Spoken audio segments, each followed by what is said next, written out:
Hello, everyone. Welcome back to another episode of Talking Tongue, the weekly quarantine show where I get to talk to my friends near and far to talk about the things that matter, like space, like fictional creatures, like monsters, because it's technically, we're still doing the Halloween episode for the month, but this episode releases in November. But guess what? We are recording this in October. So to me, it's still Spookstober. And the king of Spookstober has returned into the pod cavern. We're talking about Paul JP, everyone. Hello, Paul. Hey, how's it going? Paul, how's it going for you? You've been, lurking around the pod cavern, celebrating Halloween on your own, and you finally have come out to talk to me. Yeah. It's been a bit more of a low-key October this year. Normally another friend of the show, Christine Shadid, and I would be sort of very publicly celebrating the spooky season together, and we've been doing it sort of low-key privately this year. Yeah, I honestly, I definitely respect Christine's, privacy, not to publicly do it, but I do miss it. I miss it. Oh yeah, well, who's to say what we're going to do with it in the future? For those not in the know, just in our little circle of friends, Christina and I, what we would do every day for the month of October is basically find a sort of Halloween themed meme, or like a picture of a dog in a Halloween costume, or a Halloween parody song, and just sort of share it publicly and tag each other on Facebook in sort of a big celebration of the scary season. Yep. And yeah, we decided to take it offline this year. Yeah. Well, quietly, I know people are messaging her wondering where it all is.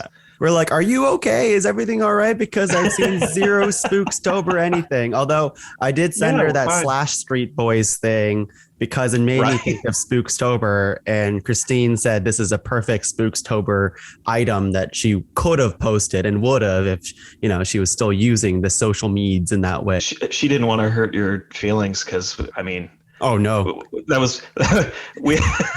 Oh no, we both saw that years ago. Well, I don't know if you guys went down this rabbit hole, but the Slash Street Boys have multiple songs out now. Not just one. Multiple songs, live shows they do. Yeah, they've really turned this into like a corporation now. Yeah, big thing. Good for them. Yeah, for sure. Paul, how have you been lately? It's been a good long while since you've stepped foot in the pod cavern, but even longer since you've stepped foot in, just the Talking Tongue realm here. So what's been going on? Yeah, it's true. I'll say I'm stoked to be around and talking to people and getting a little goofy. My old show, The Pen is Mightier, season 1 ended back in March or something like that. Yeah. And we're gearing up to start season 2, like in a couple of weeks. Oh, baby. We're all excited. Yeah, this is very exciting. Definitely. To dust off the book of weird Sonic the Hedgehog porn and just share it with the world.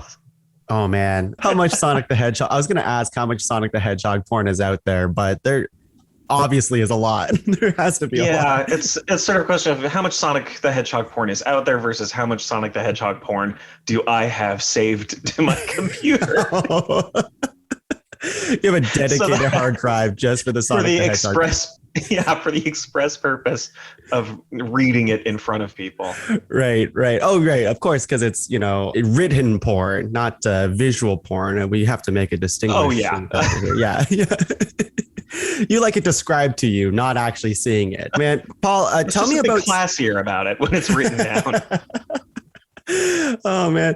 Tell me about Spookstober a little bit for you, because you're still going. You're still watching pretty much what seems like a movie a day. Is that correct still? Yeah. So this is it's a challenge that I imposed upon myself, and I'm not really...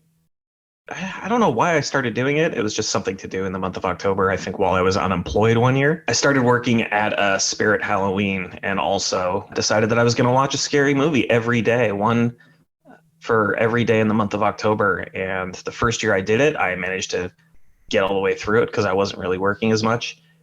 And then suddenly I was working like 2 jobs or 3 jobs at the same time.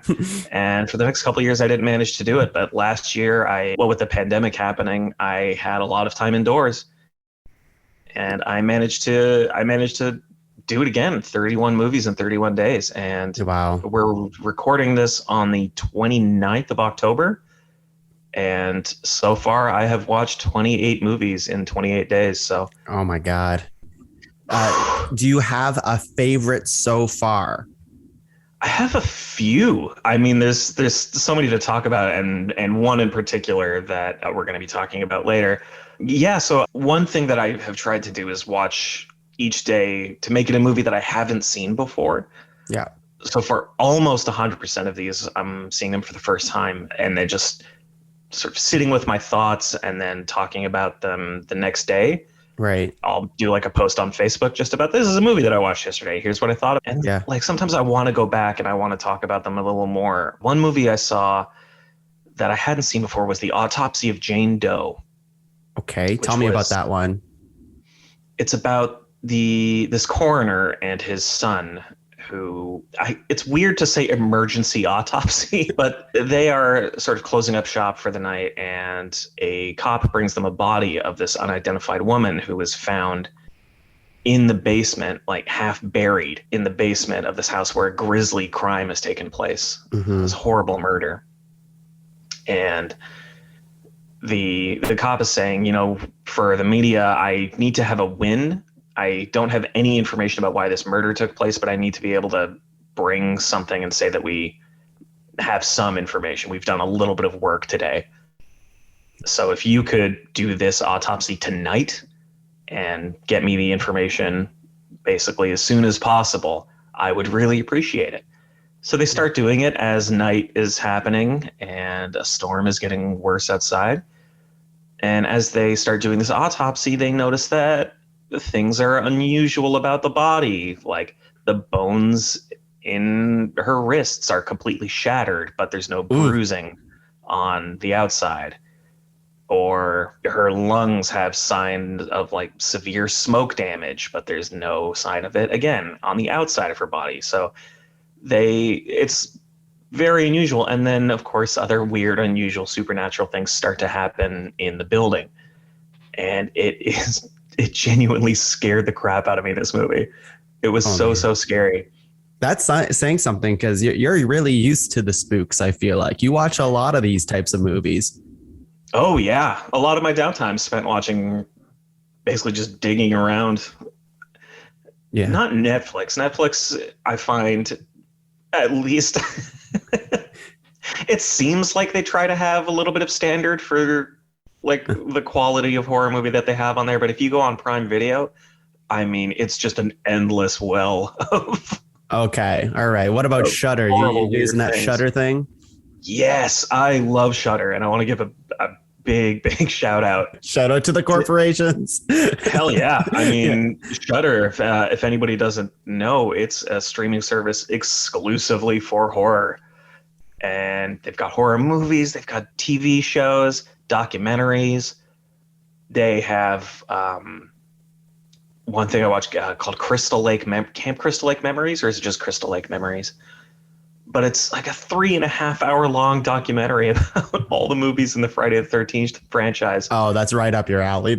Yeah, it's really, really good. Oh man. Well, that's the other movie you talked about. Sounds spooky then. I'm genuinely curious, but I do like the idea that Netflix is like your very basic horror movies, and then you have like the really, really weird ones on Prime. Oh, yeah.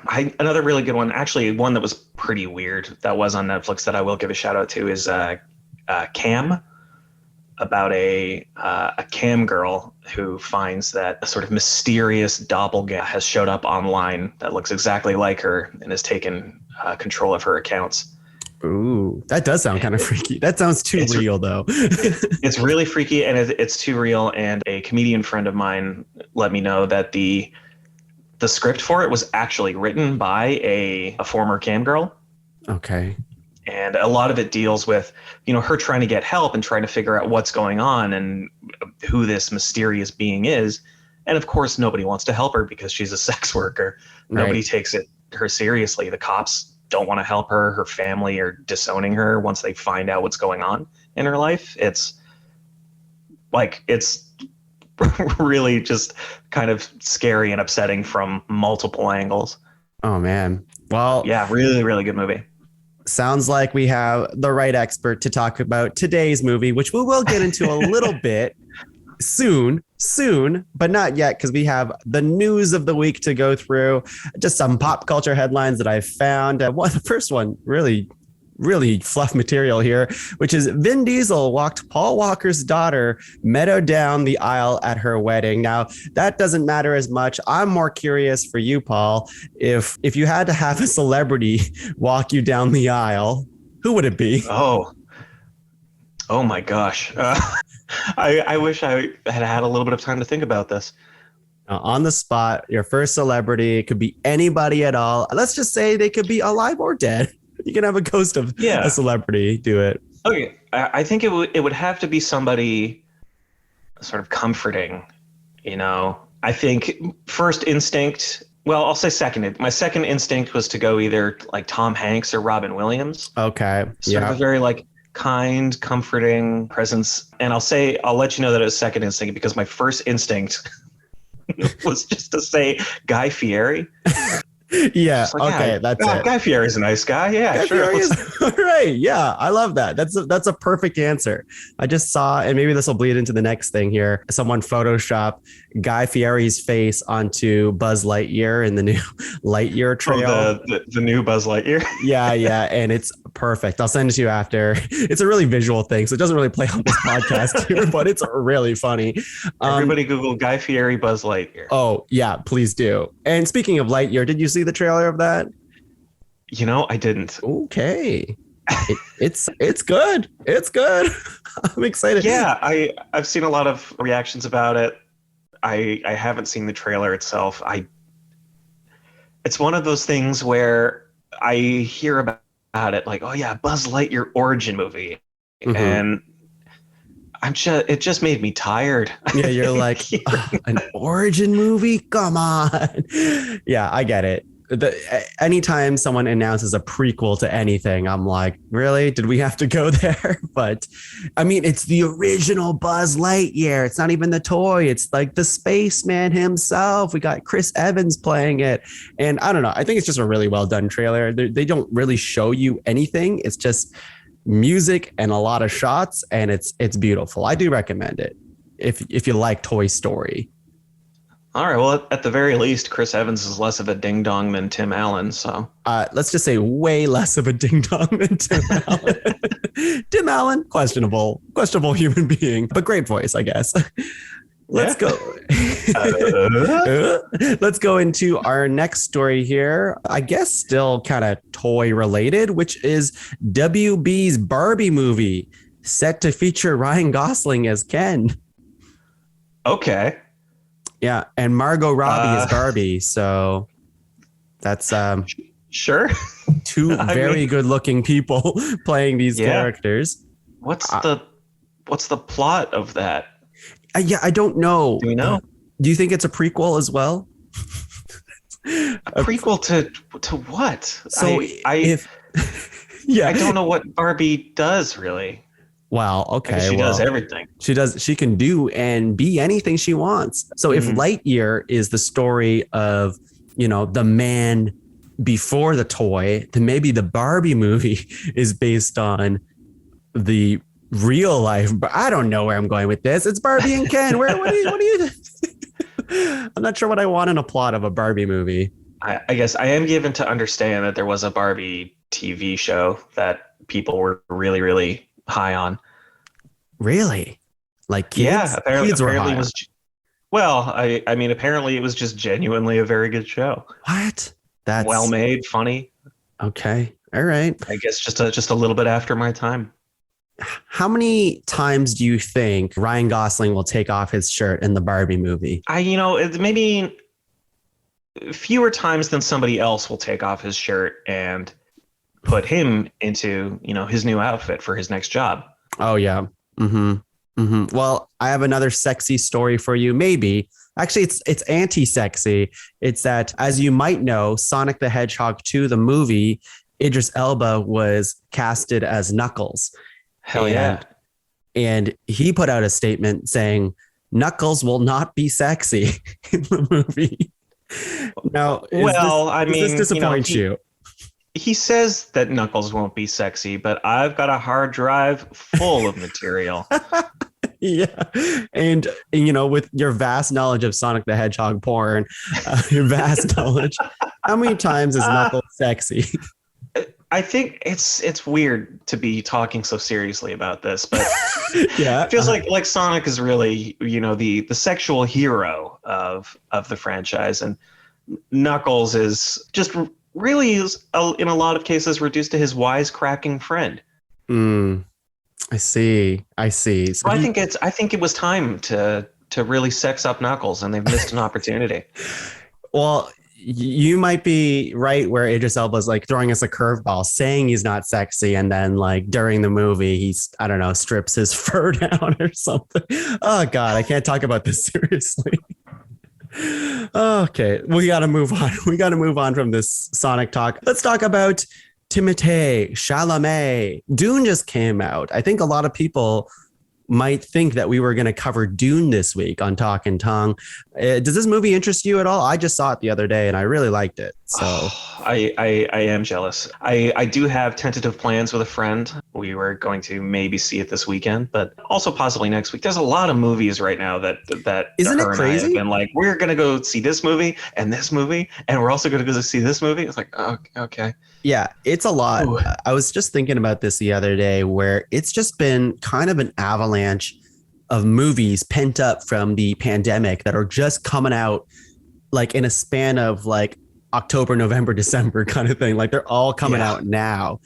And if you think about it, like 007 just came out. The Venom movie just came out. Halloween Kills just came out.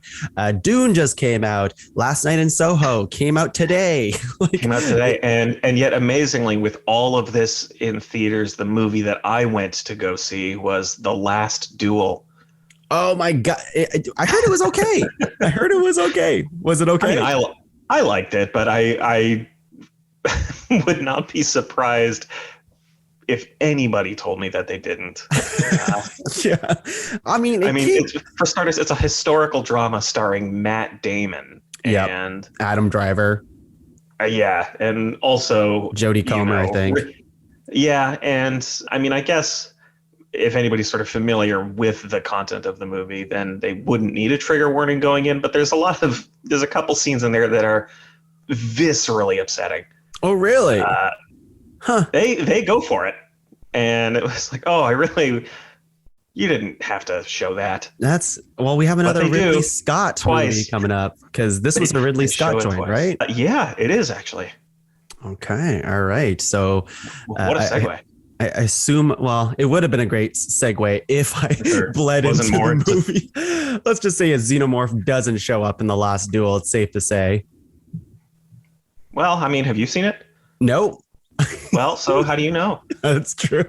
I don't know. But speaking of Dune, first Dune Part 2 was announced, which got a big hurrah, because this is kind of a weird one for me, because a lot of this made headlines, first of all, saying Dune Part 2 was announced. And to me, I was like, of course it got announced. It, first of all, lists like such a crazy all-star power of Hollywood actors and cast. Like, it's insane, the star power in this movie. And then B, Denis Villeneuve, like, he makes big sci-fi movies and he's incredible. And there was a lot of marketing behind this and buzz for Dune. So it just made sense that there'd be a sequel, I guess. Also, the beginning of Dune, and this is not a spoilers, the title card says Dune Part 1. It'd be very strange if they didn't finish it off. Yeah, but Timothée, I can't get over his name. Timothée Chalamet is he used to be a modder for Xbox 360 controllers on YouTube. So how does that feel, Paul? Fine. Yeah. I'm just trying to think, if he can make it, all he did was, when he was 15, mod or just review modded Xbox 360 controllers. And now he's one of the biggest Hollywood stars of all time. Look where we can go in life, right? Yeah, and all he needed was a famous aunt working in the industry. Is that what happened? Yeah. Oh, man. One of those things you find, like, every sort of young, new famous actor is somebody's kid. Damn it. I thought he just made it Yeah. on his own. They saw his Xbox. Don't get me wrong. Like he's talented. Uh-huh. But he had that in. Okay. All right. And it wasn't anything to do with how good his Xbox controllers were, unfortunately. Wouldn't that be something, though? That would be something, right? They're like, wow. Actually, I actually watched one of his videos. They don't even show his face. So it could be anyone behind the camera. Could be. Oh, well. Yeah. Yeah. The last story, I don't really love this story, but I'll bring it up because it's very topical right now. And I'd like to make fun of it, which Facebook has a new name and it's called Meta. I really hate this name. I'd like to hear your opinion on this. I guess I don't really have one. They said like the Facebook app or, the Facebook that we all use is still going to be called Facebook. Okay. I think they're changing the name of the company. Yeah. Sort of behind it. And sure, yeah, they posted a sort of what they called like a proof of concept of the metaverse, where we're all going to have our weird little Xbox Live avatar. Yeah. We're all going to interact in virtual space and look at it. Look how amazing it is. And then somebody quite rightly pointed out that this isn't technology that exists yet or that they've invented. This is just a 3D movie that they made about a technology that they hope to one day make. It's not a proof of concept. It's not a prototype. It's just high hopes. Yeah, it's like, look, we're going to do VR chat. I can see that being the future, but at what cost, Paul? At what cost? I mean, many thousands of dollars, those VR rigs. Mm-hmm. Now, would you stick as a human in your avatar form, or did you want to like get weird with? I think I would probably stick as a human. Yeah, okay. But just like, a little bit more sort of souped up version of me, right? Oh, so you jack yourself up a little bit. jack myself up a little bit, like give myself some cool clothes. Mm-hmm. Yeah. All right. That's pretty tame of you. I was gonna say like put a guitar on my back, but this is literally just becoming that Second Life episode of The Office. Where yeah, it's true. Yeah, I thought you'd like go for a Michael Myers mask wearing at all times or something like that, or whatever that guy's name in Hatchet. Victor Crowley. That guy. Yeah. You wouldn't want to walk around. No, I don't think so. Yeah. Okay. So the metaverse has to be more sacred. It can't be scary. I used to like the word metaverse, and I think like in the movies these days, the multiverse is getting introduced to a lot of things. I mean, Space Jam did the friggin' multiverse, for God's sake. And now that verse suffix is really getting overused at this point. Right? What's up with what's happening? What's happening right now? This crossover of the metaverse. I just don't. It feels icky to me. Feels icky. I mean the MCU pulled it off really well. Agreed. And they called it, their universe. And then everybody was like, we're going to do that, but also we're not going to put in the work. we're just going to do it. Yeah, exactly. All right. Well, let's stop talking about Zuckerberg because I don't want to give more airtime to that guy. So let's talk about the movie of the week, which you chose, Paul. Yes, we watched Alien.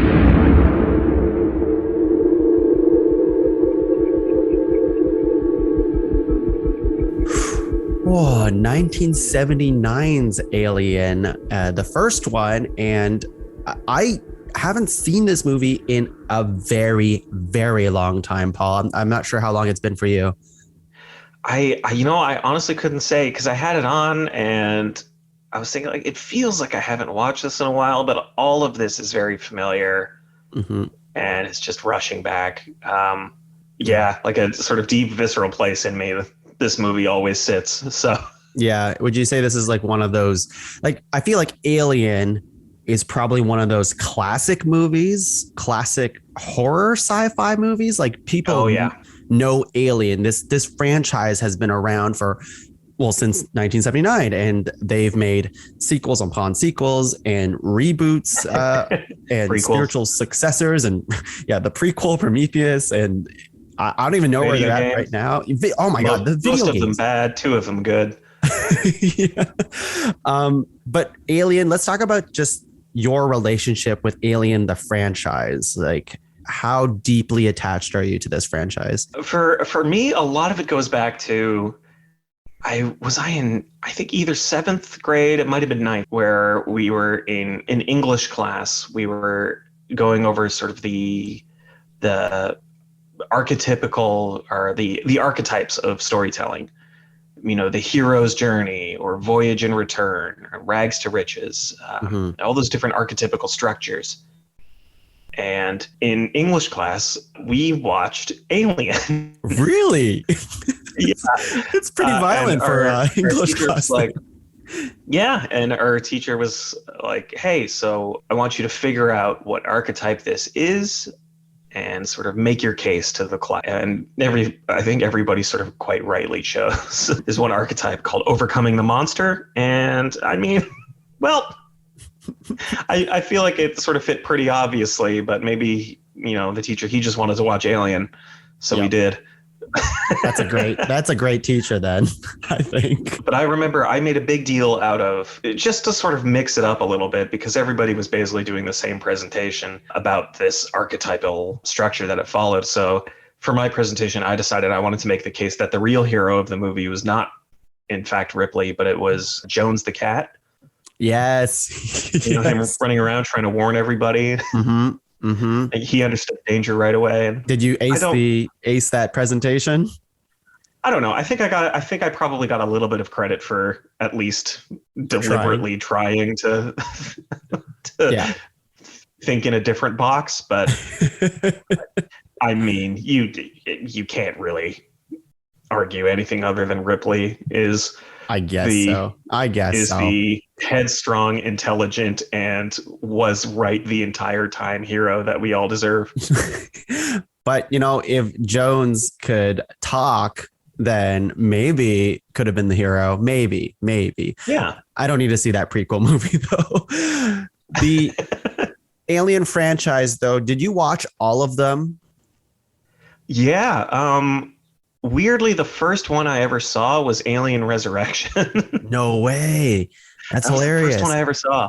Is that movie don't know why it was bad? I can't remember now. Yeah, kind of. It has a little bit going for it. I mean, the script is by Joss Whedon, who, no matter what you think of the man personally, like at least in the 90s, that dialogue style of his was really working for him.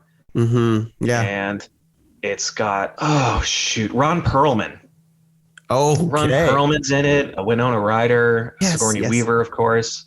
Is Sigourney Weaver, is this the one where, and I know we haven't actually talked about this movie yet, but is this the one where Sigourney Weaver is like a clone or something like that? Yeah. So they clone her because they're trying to actually clone the alien queen that's sort of inside her at the end of Alien 3. Oh man, I didn't even watch that one. So they tried it a whole bunch of times, and eventually, you know, they get this perfect clone so that they surgically remove the alien queen that was inside her, and then realize like, oh, she's still alive. Her her vital signs are fine. Mm-hmm. Like, oh, all right, well, let's sew her back up and also have her around. And then it turns out she's got like, because of the cloning process, she has acid blood and like super strength and greater natural senses. And it's really odd, but it does sound I don't know. I still find that movie quite charming. Yeah, especially if it's your first Alien movie too. I can see that. I probably have a sort of unfair attachment to it. Yeah. Exactly. That's unfair attachment, I think, is a better way of putting it. Because I liked this movie. I like this movie a lot, and we will talk about it, I swear. But Aliens, the sequel, I remember liking that movie quite a lot too. Then that's a good one. The rest of them, like, you know, you have Alien versus Predator, which is not really an alien movie, but, you know, it was back in the day where they're like, hey, let's make these famous famous characters fight because that's fun. And then they made a second one of those movies. And Requiem. Right? Because that was like the era of like Freddy versus Jason too, where they're just pitting like famous characters against each other. And then Prometheus, I remember like kind of liking, and it had like a weird baby scene, and completely forget the rest. And I never seen Covenant at all, which is the newest one in 2017. I guess it is the newest one. Yeah. Yeah. Did you watch that one? I did. I didn't see it in theaters, which I mean, I kind of wanted to. I was like, look, it's like this one, it's actually got this one has the actual for real alien. Look, there it is. It's in the trailers. Mm-hmm. Wow. And then, it's such a weird movie. Okay. It's so strange. It's not good. What's not good about it? Is it because it has like those like gray looking human guys with like big abs and giant pecs? No, they're not really in it. Are they not? Okay. I still don't understand. Engineers, they're called. Okay. Yeah. Oh, man. All right. The space jockey, as they called him in the original here. See, and now we'll go back to Alien. What I really like about this is there's a huge mystery behind the alien itself. And I feel like it's not explained. It doesn't have to explain it. It's just you have this, one alien on the ship, essentially, that is fucking everything up. And as the sequels go on, you get Aliens, which is still actually really good. But then the more that they expand on the lore of the xenomorph and the alien and all that other stuff, you start to lose me, honestly. Yeah, it's it's a lot less interesting. It's better left off as a mystery and just like survival horror on this big ass spacecraft, right? So do you want to give like a quick summary of what happens in this old movie? You don't have to spoil it yet, but whoever's not seen Alien yet, we won't spoil it quite yet. Yes, spoiler alert for a 41-year-old movie. 41, 42, yeah. Yeah, it's old. Shoot, boy. So there's a freighter ship, the Nostromo, and its crew is woken up from hypersleep, and they realize eventually, like, oh, we were woken up early. What's going on here? And it turns out that the ship has received some sort of beacon, some sort of message. And the company they work for, their policy is that if there's any sign of intelligent life out there in space, we have to go investigate it. That's our policy. We need to go take a look at what's going on. So they touch down on this planet. They go outside looking for it in this sort of horrible, weird atmosphere, and they find this enormous crashed spacecraft that's sort of shaped like 3/4 of a donut.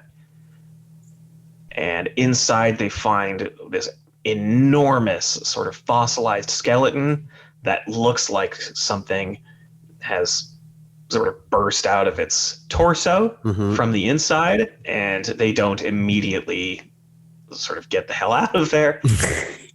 And so one of them, Kane, played by the late great John Hurt, finds a whole bunch of eggs, and one of the eggs opens, and a scary monster grabs him by the face, and they take him back to the ship. And well, they're not supposed to let him in, but they do. Ripley very reasonably says, we don't know what that is on him, and if we break quarantine, we could all die. Cough, cough, wink, wink. She was setting it up multiple times in that scene. Yeah, in that scene, just sort of quite reasonably saying, no, I'm not going to let them in. I can't do it. Yeah. These protocols exist for a reason. And in the end, I'm not going to say whether or not she was right and everybody dies, but if science officer breaks quarantine, lets them in. And from there, this sort of mysterious creature that has latched itself onto Kane starts to wreak a little bit of havoc. And it's very scary. It is scary, and I think it still works. A lot of the scare factor in this movie is a little dated, but it's a little bit, but it's, I think the strength of real sets really helps this movie. I think because a lot of the later movies, it's the CG and stuff I find can be a little distracting at times, but I just really like these actual sets of things, and it felt good. Yeah, the actual sets, and even though the alien is a dude in a latex suit, they shoot around it so well, sort of disguising it. Like, you very, very rarely see sort of a shot of the full body of the alien, or the first time we see it sort of unfold itself from the ceiling where it's been hiding, it's out of focus, and you don't really get a super good look at it as it's creeping up behind somebody. They shoot around it so much. Yeah, you're right. They really don't show the full body. I don't even know if they show it like fully one time. Like, definitely just at the end, yeah. Oh, at the end, yes, you're right. As it's like getting blown out of an airlock. You're like, oh, that's a dude in a suit. Yeah.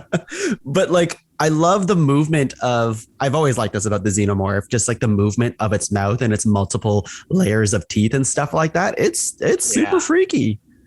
It's scary as hell. Yeah, designed by famous Swiss weirdo H.R. Giger. Oh man, like it's a scary, scary thing. Mm-hmm. And there's so many like amazing stories about behind the scenes and, this movie getting made and the battles that Ridley Scott had with the production studio. Oh, I don't know any of this. Yeah. You want to regale us with a few? Yeah, there's so many. When it comes to H.R. Giger, I mean, if anybody, like, if you Google his art, you'll see like, oh yeah, this guy is the guy behind Alien. And one thing when he was sort of working on it and designing it, that he remarked later that he really appreciated was that Ridley Scott and all of the production team sort of asked him to base his new designs off of his old artwork.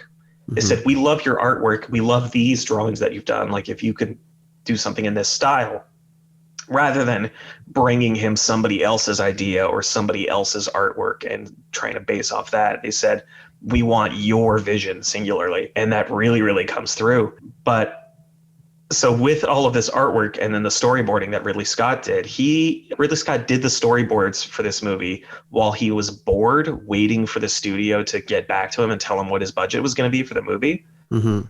So while he was waiting for them to decide, he just did all the storyboards, sent it to the studio, and on the strength of how good those storyboards were and all of the designs that they saw, the production studio gave him double what they were going to give him. Wow. And it really shows.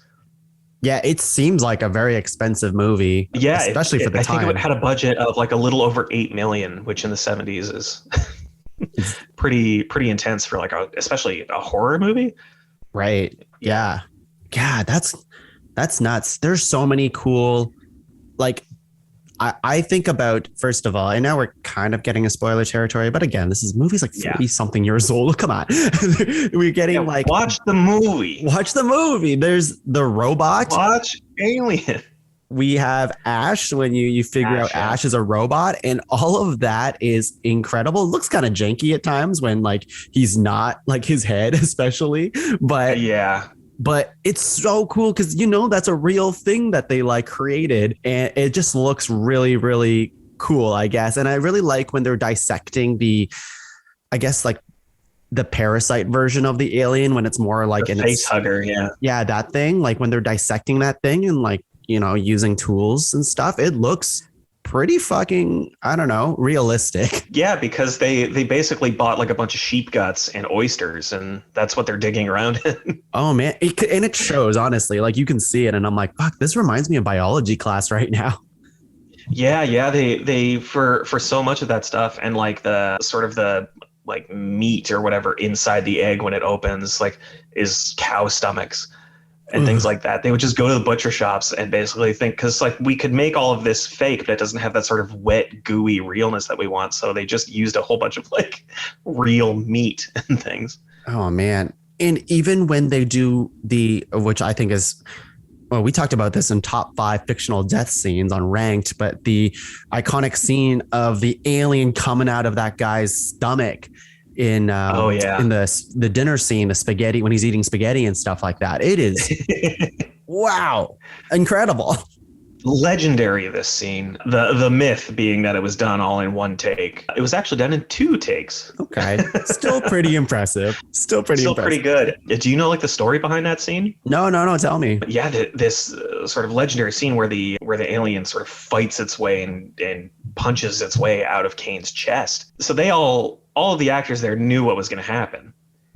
They all knew that this is what the scene is going to be. But what Ridley Scott didn't tell them was how much blood they were going to use, how much like animal guts were going to be like used in the scene, and also which direction it would be going in. So the character Lambert, when she gets like covered in blood and she's like screaming and going, "Oh God," like that's all real because she's got like like real blood in her mouth. Oh my God. So much gross. she didn't know what it was going to be. And Yaphet Kotto, who plays Parker, went home from the set that day and like locked himself in his room for a couple of hours and wouldn't talk to his wife because he was so upset by like how violent and visceral this scene ended up being, that they weren't told how violent it was going to be.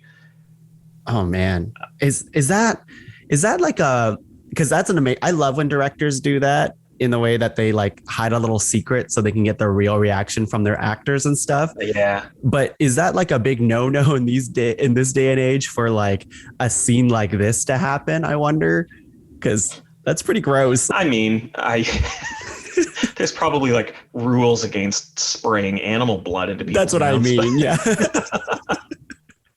Like if I'm telling you, Paul, like, you know, act in this scene and then, you know, out of nowhere, I just spray a bunch of cow guts in your face. I feel like you'd be pretty mad.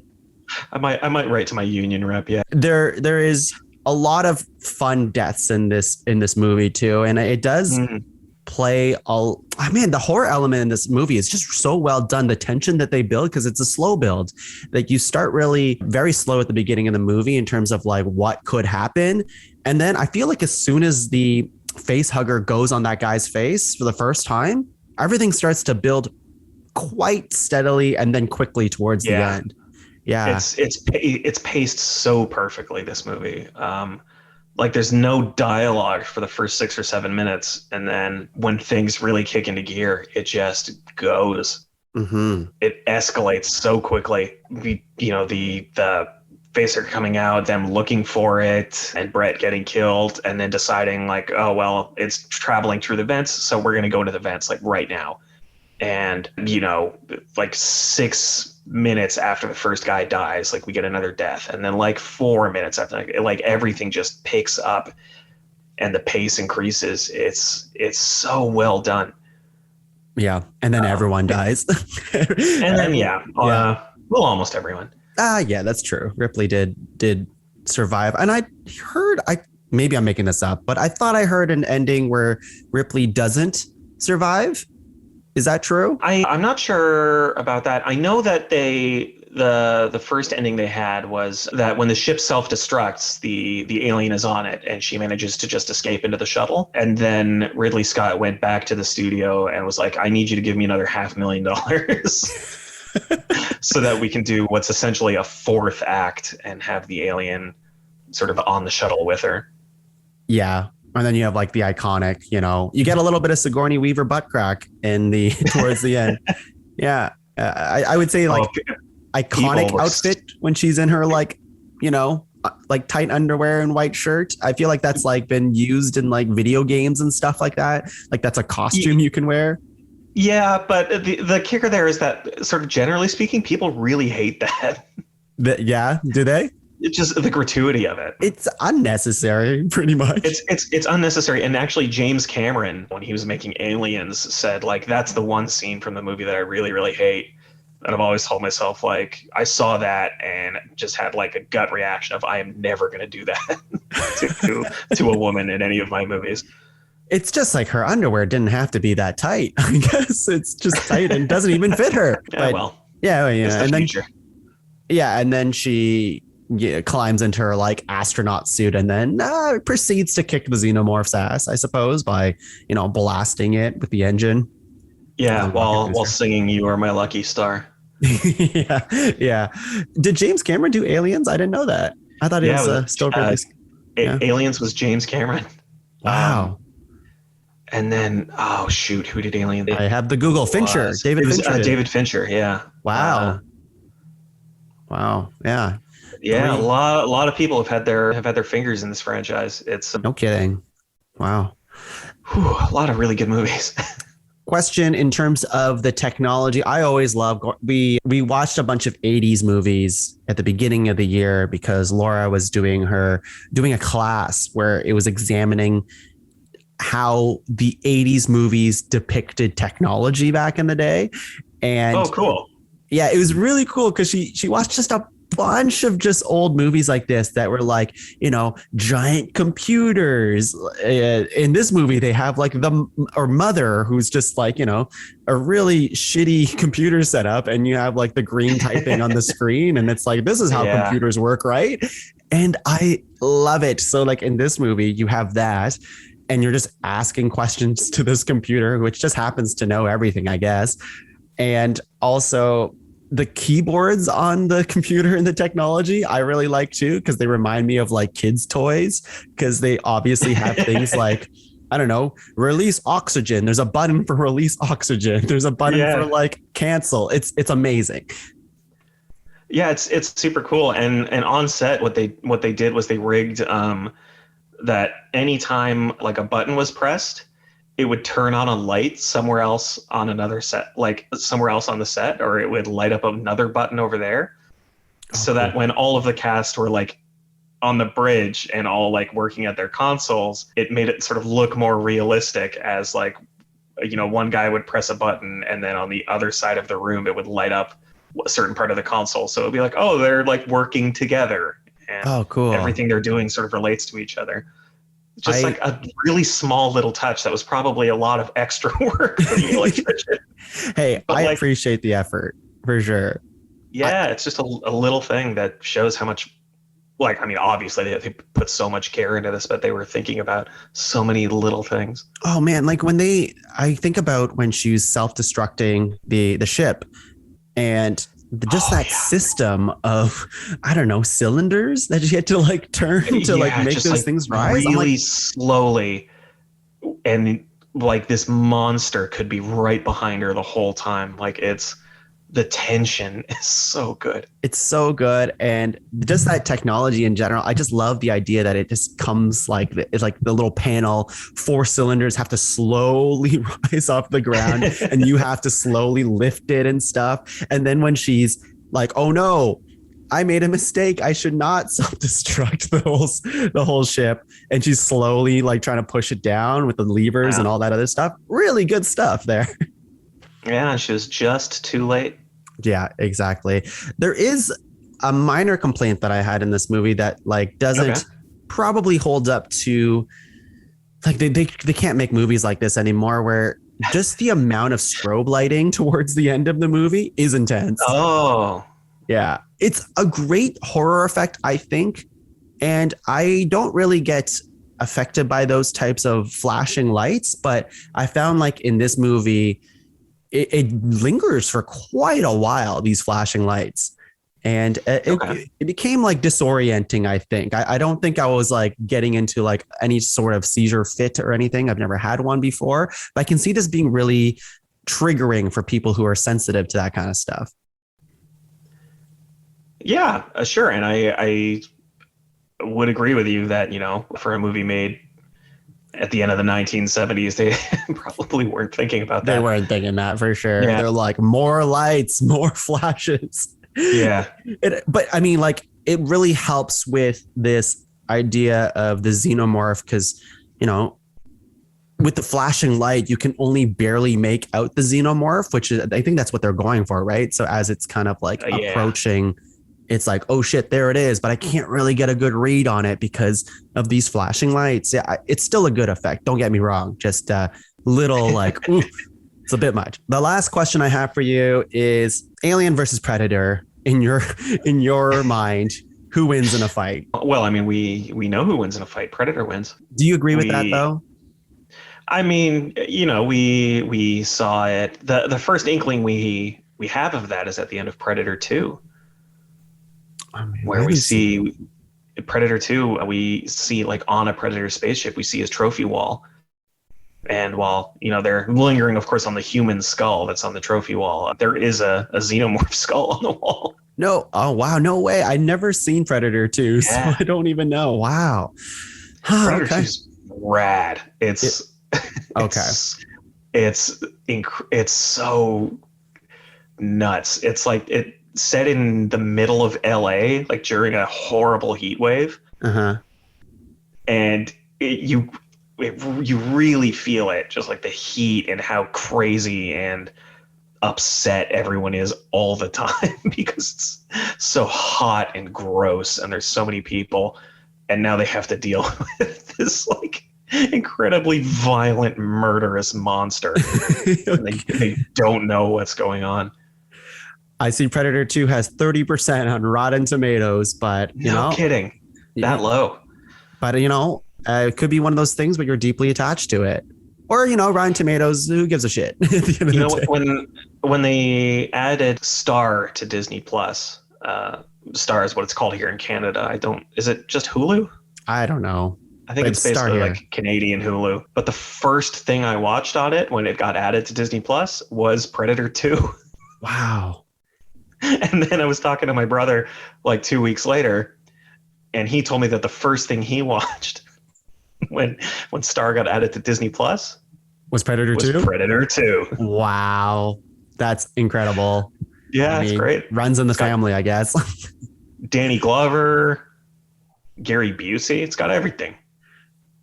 Predator and Alien, what do you think has a more lasting impact on pop culture? Do you think it's the Alien then? I feel like there's more Alien stuff than Predator stuff. I think it probably is. Predator's always sort of been like action movies. Okay. And Alien has sort of gone like a little, like quite a lot into the action territory, but it also sort of straddles into horror. And it gathers up fans from not a lot of different, I guess, two different sort of circles of movie fans. Mm-hmm. Like the sci-fi elements and horror. I think the appeal is maybe a little bit more broad. Mm-hmm. Yeah. But also with the original Alien, or I guess like quite a few of them, I think the female protagonist in Ripley, like she is an icon in fictional characters and especially in the female realm. Like we never really got any of these heroines before that were just smart, capable, strong, can get out of a pinch, but also very human, like really easy to root for. And they in the script, all of the characters were just sort of referred to by their last name. We don't ever get to know anybody's first name in this movie, and because all of the characters were written as sort of unisex, like they could be played by either a man or a woman, and then they just sort of cast whoever they thought was best. And so we do get it of this like incredibly like capable, smart, resourceful character who doesn't fall into these sort of established horror final girl tropes, specifically because she wasn't necessarily written as sort of with all of that baggage of being the final female character in a horror movie. She was just written as like a resourceful character that could be a man, could be a woman. Okay, that's cool. Maybe avoid a lot of that stereotype, that baggage that comes with the stereotype. Yeah, and I assume that because on the strength of Sigourney Weaver's performance in this and the character itself, that's why she stuck around for like 4 more movies afterwards. Yeah, iconic. A few diminishing returns, I suppose. Certainly, yeah. But like speaking of strong performances, like Sigourney Weaver got cast, but it was down to her and Meryl Streep. Oh my God. Yeah. It could have been Meryl Streep as Ellen Ripley. I mean, I could see it, but Sigourney Weaver did a hell of a job on this. I like nothing on Meryl, like nothing against Meryl Streep, obviously, but like Sigourney Weaver just has this sort of steely intensity. Yeah. And conviction that she brings to it. That's, I mean, man alive. I love this movie so much. It is really good. I'm really happy you chose this one. It's a little bit of a cut above our last year's movie, Hatchet. A little bit. I'm not sure if you watched more of those Hatchet movies like you promised. I didn't, certainly. Maybe not quite in the same class, I guess. But yeah, no, Hatchet. Yeah, I've seen Hatchet 2. I've seen Hatchet 3. Victor Crowley I watched last year as well. Okay, so you've actually watched all of them. So I watched all the Hatchet movies, yeah. All right. But you're saying definitively that Alien, the franchise, is better than Hatchet, the franchise. Yes, I am saying that. And Kane Hodder, if you're listening, it's nothing against you. I love you. All right. Well, any final thoughts on Alien? I mean, gosh, I don't know what else there is to say. It's just one of those movies that has transcended, and it's lasted so long. Its appeal has been so enduring, just on the strength of its quality rather than maybe anything else. It's so good. And if you haven't seen it and you've listened to us talk about it this whole time, I mean, you should go watch it. Yeah. It's on Disney Plus. They have everything now. It's true. And it's only like an hour and 40 some minutes. Like it's brisk. It feels like, yeah. It doesn't waste its time. Paul said it earlier, just well paced, perfectly paced, really, truly. It's just, it's so good. It's so good. I've seen a lot of good movies lately. And with Alien, it's just like such a good cherry on top, because I think sometimes we go back to these older movies, and that's not a knock against it, but like sometimes we go back to these older movies and they feel old. And I think this movie, sure, there's some aspects of maybe the performances that are a little hokey, I guess. Some aspects of like just strictly the set design and how things look and things. It looks older, but like, and the computers and whatnot, but like you just let yourself be taken away by what this movie's trying to show you. And it's good. It's classic. It's amazing that, this 1970s version of what they thought the future was going to look like. And it's just so like grody and like grimy. You buy into it completely. Yeah. Because they make it feel so real. And I just hope that the next Alien is good, I guess, because I'm waiting for it. The next one is going to be a TV series. What? Really? Yeah, an Alien is it a TV prequel? series. I don't know. Okay. I don't know if it's a prequel. I don't know if it's going to be like an anthology series. I know Ridley Scott has said it's not going to be as good as Alien. Okay, like, so he's not involved. Probably. Yeah. Probably you're right, Ridley Scott. What does Ridley Scott know? I'm still going to watch it. Yeah. Yeah.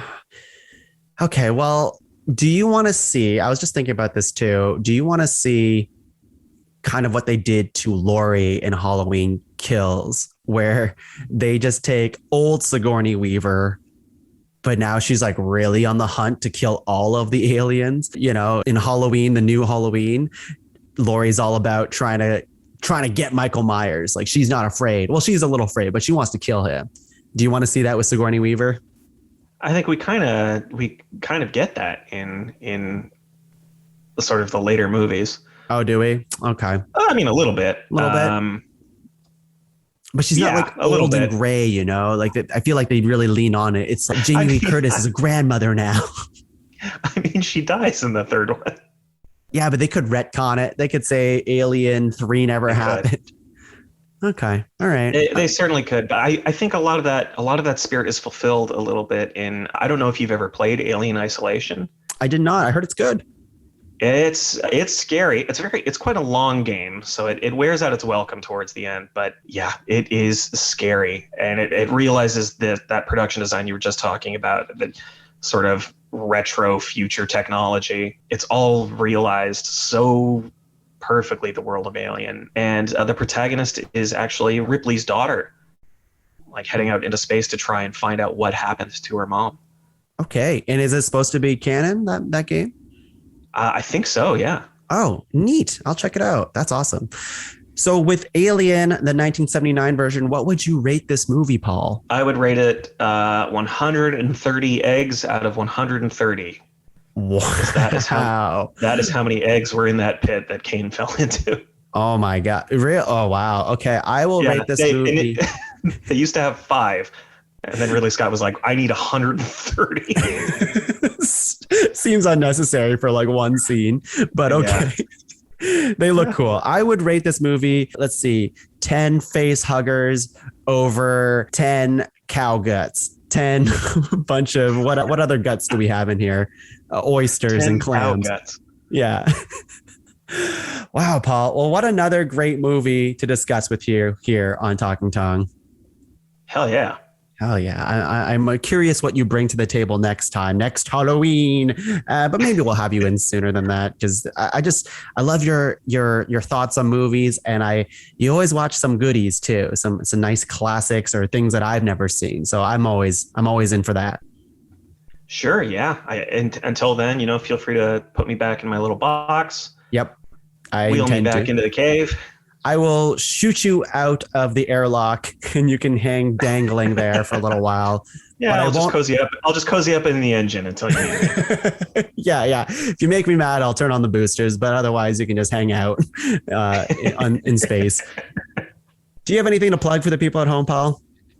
Yeah. So as I mentioned earlier, The Pen is Mightier, the world's greatest and probably only fan fiction and erotica competition in audio form. It is a podcast on the Podcavern. So season 1 in its entirety is up in the Podcavern. I think it's 17 or 18 episodes and a couple of little bonus things where I share some of my favorite stories that I have built up in my personal fan fiction collection over the years. And we start recording episodes for season 2 in the next couple of days. So I'm really excited to be bringing that back. So keep an eye out for season 2 of that. And if you want to listen to people laughing about porn on the way to work, you've got like 17 episodes worth.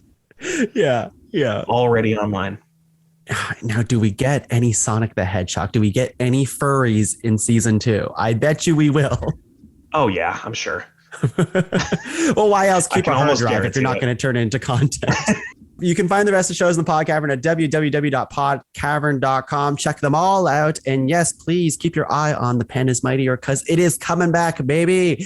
So with all that said, Paul, do you have a famous world catchphrase that you want to tell the people? Stick it to it and spooky boo it. Yeah. Bye, everyone. Fuck.